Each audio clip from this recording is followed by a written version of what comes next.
Ruijie RG-1200F dual band wall plate access point. In this video, Ruijie RG-1200F dual band wall plate access point, we will go through some technical specifications of this device, and then we will have some basic wireless access point configuration, and we'll have some quick verification and testing for our wireless clients. So this is our RG-1200F device with a dual stream dual band radio and printed circuit board antenna.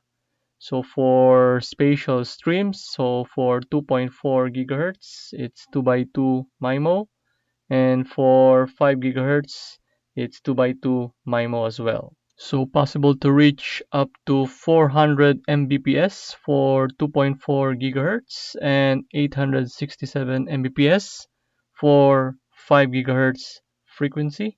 So a max transmit power of 20 dBm, and protocol supports 802.11b, GN, and AC. It has a front and rear interface which is capable of up to 100 Mbps. It supports 802.3AF PoE, or its specification is 48 volts, 0.15 ampere. Its power consumption is less than 8 watts. So from the official hardware installation and reference guide from Ruijie Networks, so you could see at the front view, you'll have the system LED indicator.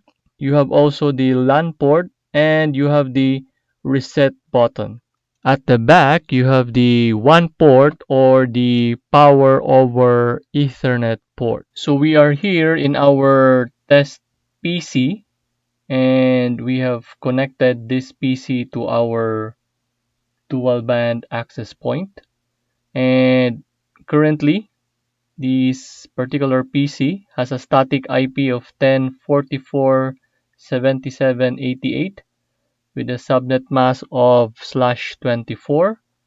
And as you can see, we have opened a browser and we go to the address 10.44.77.254, or the default IP address for this particular Ruijie RG-1200F dual band wall plate access point. So I only type this particular IP, not the entire long URL.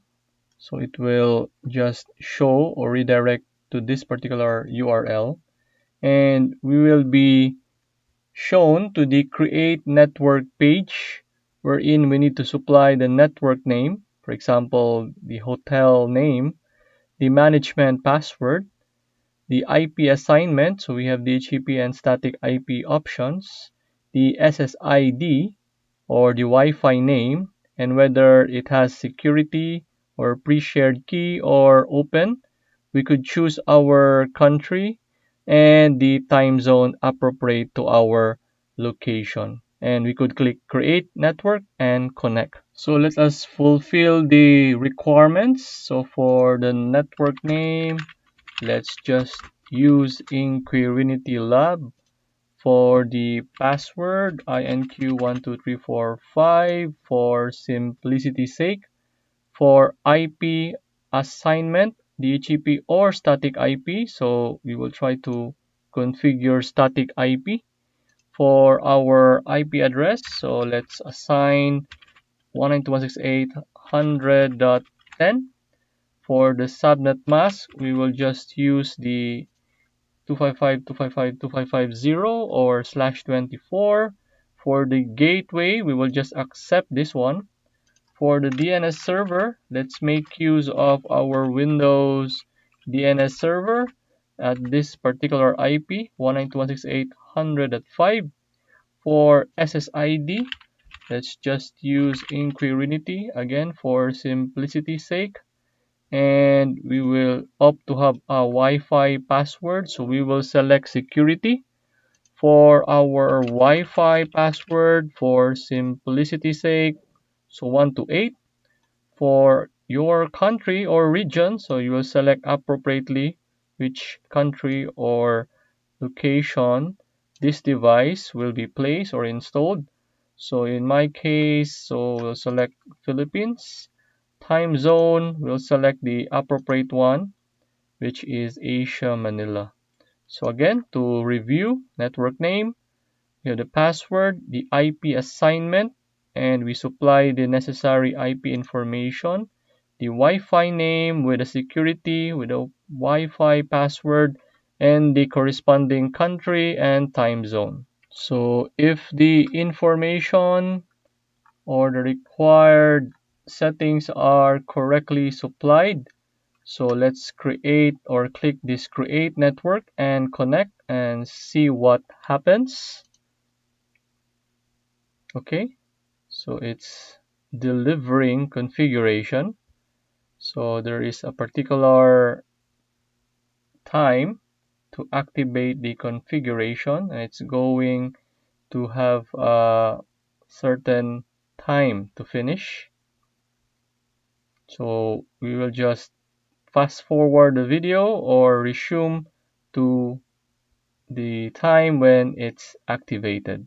So we have this internet connection failed. The device IP address may change. So we could opt to recheck, or we could just declare service is currently unavailable to just finish this create network wizard. At this stage, I changed the test PC IP address. So from 1044.77 network.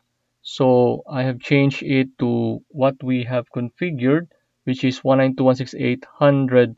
That's something. So remember, our access point is 192.168.100.10.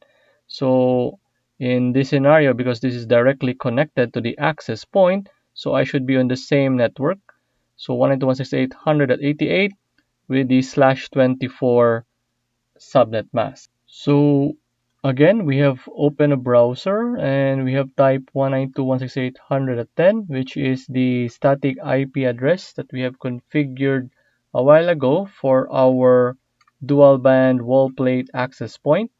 And we are shown with the login page, and we have to type in the management password for which we have also configured a while ago. So that will be INQ 12345, and we will click the login button. Let's click login, and it's logging in. And as you can see, we are now inside the Ruijie dual band wall plate access point. So in this admin page, we could see the device info and shows the relevant information particular for this device. We have also Wi-Fi, which shows the master Wi-Fi with security settings, as well as our guest Wi-Fi capability, but it's not enabled yet. And we could further set up that particular Wi-Fi settings. We have net status of online devices, and it's categorized by device capabilities such as router, switches, access points, and as well as the wireless clients that are connected to our access points. And we could certainly refresh once we have more clients connected and other devices that are also configured in this Regia admin page settings. So we could also see some Regia Cloud here. We could download the app, further the network setup, network check, and alarm details. So we will have more videos in the future for Regia networks. But for now, we will be concerned only for the wireless access point capability. So meaning to say the IP address is correct, the Wi-Fi name is configured and security. So we will take a look at the wireless setting here and double check or verify our dual band wall plate access point configuration. So let's take a look at wireless. So under wireless, we have access point list. So currently we have only one access point that we have managed reboot, and there's a status of online, and currently there are no clients. So obviously for wireless client list, we don't have any data yet. For our Wi-Fi, so we will have our Wi-Fi settings for us to change. And of course, now we have the option for security. So we could also change our Wi-Fi password here. And we could go to a guest Wi-Fi to enable the guest Wi-Fi. So we have Wi-Fi list. So currently this is the Wi-Fi that is broadcasting for this network. We could add up to 8 SSIDs. So there is this healthy mode as well. So there is advanced. So again, we are only taking a look as we will just tackle more settings of Ruijie wall plate access point configuration in the future. So we have also LAN ports, and we could configure VLAN IDs for our LAN, and we have some LED status control configuration. So as you can see, based on this topology, our Ruijie RG-1200F dual band wall plate access point is connected to the same switch wherein our Windows DHCP server is also connected. So let us now do a ping test, see if our Windows DHCP server could reach the IP address of our access point, which is 192.168.100.10. So let's do some basic connectivity test. Let's type the IP address 100.10, and yes, there is a connectivity from our Windows DHCP server to our Ruijie dual band wall plate access point.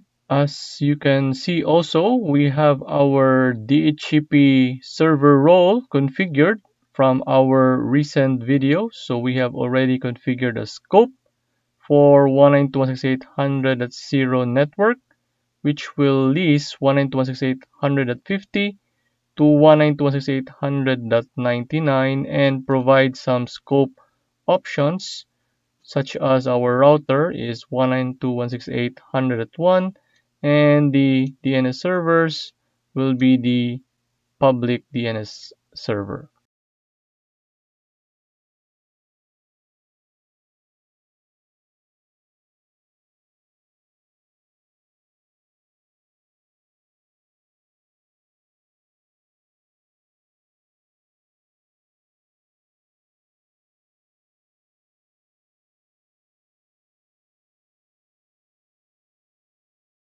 So if we refresh our wireless client list, so there is already a client that is connected to our Inquirinity Wi-Fi. If we go back to the overview, and we would see that we now have also one wireless client. So in this video, Ruijie RG-1200F dual band wall plate access point, we did go through some quick specs of this wall plate access point. We have performed some basic wireless access point configuration. And with the help of our Windows DHCP server from our previous videos, we are able to test a mobile client to connect to Wi-Fi and able to get an IP address. Once again, I hope you find this video helpful and useful. Thank you for viewing.